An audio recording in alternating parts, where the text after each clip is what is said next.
D-Day is set for June the 6th to the 9th, a staggeringly large and complex electoral operation. Whatever our political allegiance, we should perhaps be thankful that Europe has chosen, since 1979, the electoral route to politics, not war. But problems remain. The political complexion of the EU may be about to change. Join me, Jan Darasz, for How We Got Here. Between June 6th and 9th, roughly 370 million adult EU citizens will choose their representatives to the European Parliament. But has it always been this way? For more than 20 years after the creation of the EU's predecessor, the European Economic Community, members of the European Parliament were appointed by each of the member states' national parliaments. MEPs had dual mandates then. This changed in 1979 with the first ever general election across countries of the community. The Social Democrats gained the largest number of seats, followed by the Christian Democrats and the Conservatives. The new parliament, chosen by the people, elected Simone Veil as president. The European Economic Community changed over the years. Not only did its name change to the one it's known by today, the European Union, but also border checks were abolished as part of the Schengen Agreement, and the single currency, the euro, was adopted by several EU member states.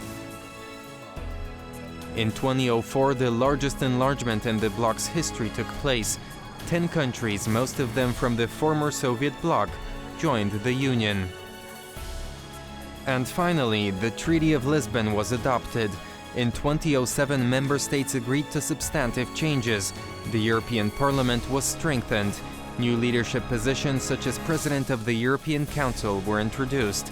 And the bloc moved away from unanimity to majority voting in more than 40 policy areas. But this last reform has been adding grist to the mill for Eurosceptic forces within the bloc ever since.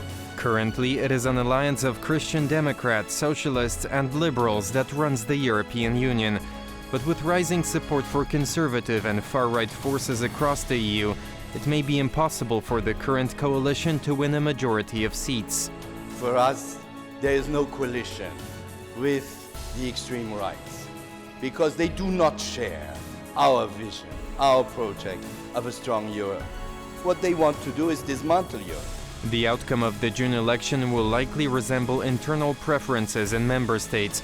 Nationalist-conservative forces are leading in the polls in more populous countries like France or Italy. In Germany, far-right AfD comes in second. Although it is difficult to forecast election results for 27 states and receive reliable results, one thing can be said: Europe is expecting a change. May have different names and different principles. Our guest today is Dr. Małgorzata Bonikowska, a political scientist at the University of Warsaw, the Centre for Europe, and also the Centre for International Relations. Welcome to the programme. Thank you for having me. Great. First of all, let's start with this year's elections. Every 5 years, a huge electoral operation. What are the main trends that are discernible for 2024? Well, generally, I think people in Europe are a bit scared and frustrated with the situation. Europe doesn't feel any more secure. We are all feeling that something wrong is going in the world, both inside and outside. People, of course, look at Ukraine and the war. Then, in the same time, we see that the conflicts are not only here, Middle East, and generally the world is unstable. People don't know what will happen with the United States and the elections. And in the same time, people are very concerned about the economical situation, the private situation of every single individual family. And especially Western Europeans are quite pessimistic as far as how they see the future. So this is all the background for looking for some solutions to avoid mainstream parties, look for some alternatives. When you say Western Europeans are more pessimistic, is this in contrast to Eastern Europe? How does this? Yes, actually, that's very interesting situation. We are in Central Eastern Europe. we are more optimistic, but the most optimistic are really Ukrainians, despite the war. So I think it's more about certain fatigue, and maybe in the West it's also a consequence of the economic crisis from 2007, 8, 9, and Eurozone crisis as well. People of countries like France, Italy, Spain, they are still worried about unemployment level, especially for the young people. So they see the next generation future not in very bright colors. And it's generally also this observation that with the same money they can buy less. So inflation, the rise of prices, recently energy prices, which influences everything. So people are a little bit worried, and I think this economic thinking is really dominating as far as how the people judge on the governments. And in many EU countries, the people are a little bit frustrated with the political elites. Doesn't matter, exactly which party, but yes, generally it's really anti-elitist feeling. So this is also a background why in some countries the newcomers, new political parties, or even we can say startups, find very good ground for voters, because the voters look for something new. I think it's a big challenge for politicians of today, of mainstream parties, central right, center left, liberal, those who dominated, it has been, decades, yes, to really confront these frustrations and find some solutions, because if they don't do that, this will mean that the people will look elsewhere. And this is the democratic deficit that's been talked about or written about? No, it's not so much that. It's more about lack of right answers to the important challenges, problems people feel. Maybe it is, in some cases, a little bit like disconnection of the elites from the people, and maybe also a little bit like, elitist way of doing politics, that the political class is living a different life than not only middle class, but also those who are on the bottom of the pyramid. Don't forget, Europe, the EU countries, we also have people who are not so well off. We also have people who don't have work. So we have to confront these frustrations as well. And in the same time, we can observe that because of inflation and crisis, economic crisis, the purchase power of money is less today. So I think all this and raising inequalities, which we know that they exist, it was proved by the economists. For example, Thomas Piketty, the famous book, yes, Capital 21st Century, it was proved that inequalities, it's not only a problem of countries of Africa or Asia, it's very much the problem of developed countries, Europe and the US included. So I think taking into consideration all that, we are not so shocked that we have so many political startups. The books and the research shows that in the last decade, it was over 100 political parties created. Why? Because those politicians who are active and who have new ideas, maybe it's not easy for them to be promoted in the old political parties, so they have to launch their own political projects. And this is a part of just the normal democratic freedom, liberal democracy process, isn't it? Yes.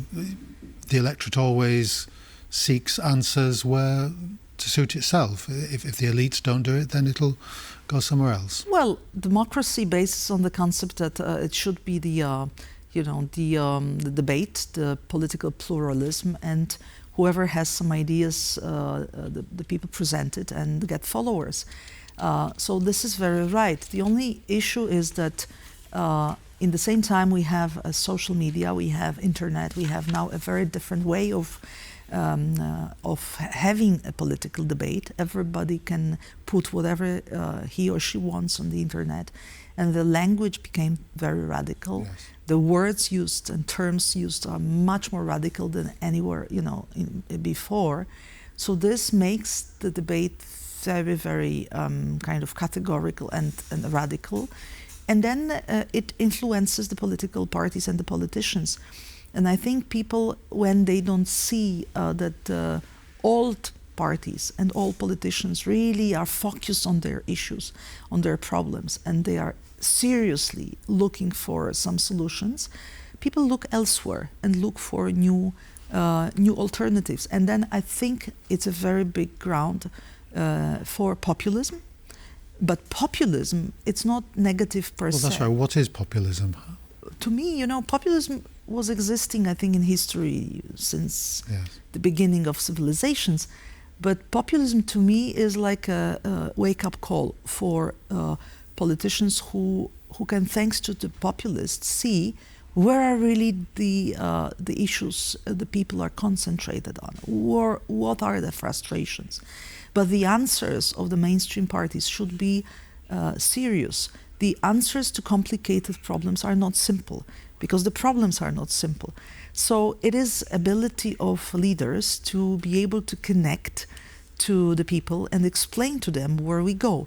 And if this is missing, the populists become to be not only visible and heard, but really followed. And this is a problem. Yeah. Do you see the traditional categories, the traditional labels in politics, left and right, that we've had since the French Revolution, are they meaningless now, or do they? You mentioned this 100 plus new startup parties. Is that changing the way that we think about politics in old terms, old labels? Yes, I think so. Politics is, in ancient Greece, actually, politics meant everything else than private.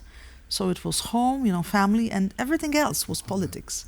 So it's about the world which is around us, and it's about public activities as well. And we follow what is happening. We follow the development of the civilization. So of course today, because of the difference of work we are having a difference of conditions of work as well. We don't have really this division between those who work in factories and, don't have capital, and those who own the capital and they are capitalists. And this is a traditional division between left and right, and between conservative and, Labour Party, for example. Today, the divisions between the groups, the society, are somewhere else. Today, people differ, again, but around different issues. Like, for example, in the UK, Brexit was a very visible division. In Poland, it would be maybe an approach to certain concrete challenges like migration, sovereignty within the European Union, and things like that. In every country, there are some things which divide people, but it's not really because of the way how we work, because the work became very similar. Those people who work in a very traditional way are less and less. All in a way are becoming, all of us becoming white collars. How is it possible to reconcile a European policy or an EU policy on anything, the Green Deal, for example, or the climate change stuff, with these particular